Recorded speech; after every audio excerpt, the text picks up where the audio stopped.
Yeah, we have been here for almost the whole night. Well, things are looking better here at HIA. However, yesterday that was a totally different story. 58 out of 60 flights were canceled, but now things are almost back to normal.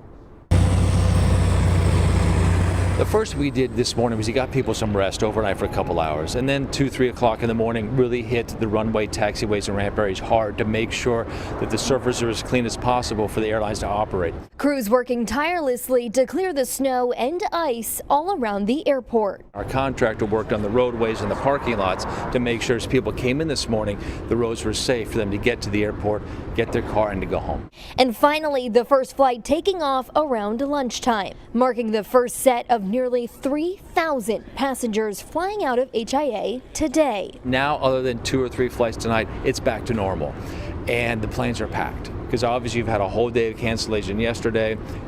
Flights were booked today already, and those extra spaces have been filled up by people trying to get back or to go out on other days.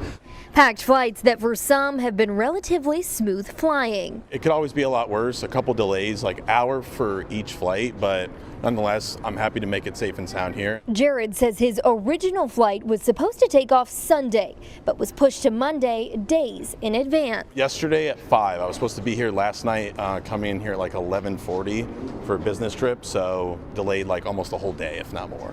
Cancellations and delays from across the country that are being felt here in the Susquehanna Valley. There are aircraft that are not where they're supposed to be. It takes a day or two to get them back. Now, if you do have a flight here at HIA in the next few days, Scott recommends to be patient. He also says check in as soon as possible for your flight, because if you don't need that seat, someone else will surely take it. There are still plenty of people trying to get in or out of HIA. In Middletown, Taylor Hess, WGAL News 8.